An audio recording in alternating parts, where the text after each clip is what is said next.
what, we're going to create our own titans, right? We're going to create our own gods, right? To combat. So now you've heard the news, Disney's launching an OTT platform in 2019, as well as AT&T, as well as Apple, as well as Viacom, as well as Comcast. The reality is all of these guys can't succeed in this ecosystem. It's not possible. There are going to be a lot of losers, and I'll show you why and who. So the weaknesses of the strongest titans, right? So Netflix. The issue with Netflix is they're continually burning so much capital, they're not really making revenue. So it's not a revenue generating business at the moment. So their growth is also unsustainable. Their library of content, their library of films, they're about to lose a good portion of it because the studios are saying, we're not licensing to you anymore. This doesn't make sense for our business. So ultimately, they have to continue to spend more money to produce more original content to be competitive in the marketplace.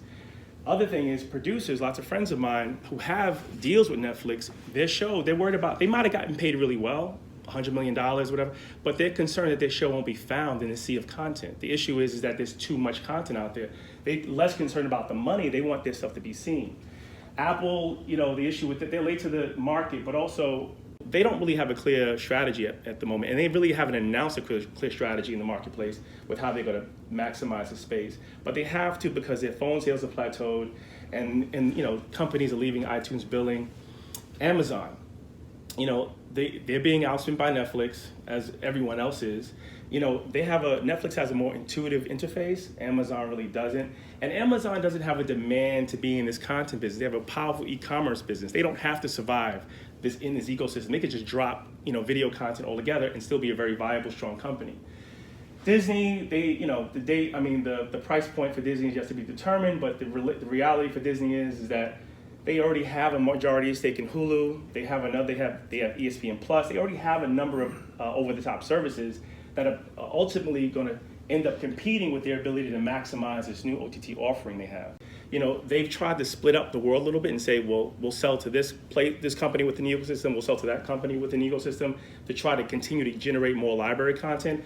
But the problem is the real money for them is off-platform. So it's not selling within their ecosystem, especially not this late to the game. So let's see, this is my point here about no syndication revenue. It'll take 40 million subs to break even at $6 per subscriber.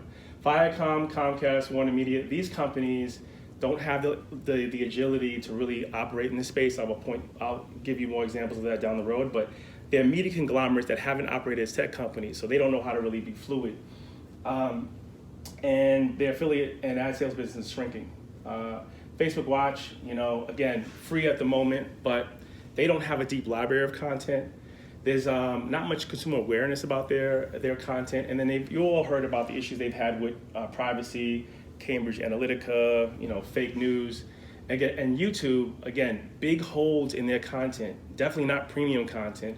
And again, they've had similar issues with consumer trustworthiness with the ad boycott of some of the offensive content that was showing up alongside terrorist propaganda videos. So again, no matter how powerful you think these companies are, no matter how much market share you think they have, the future is very uncertain for them. And back to my earlier point, people are drowning in content. There's so much content out there. People are getting lost in it. It's a sea of content.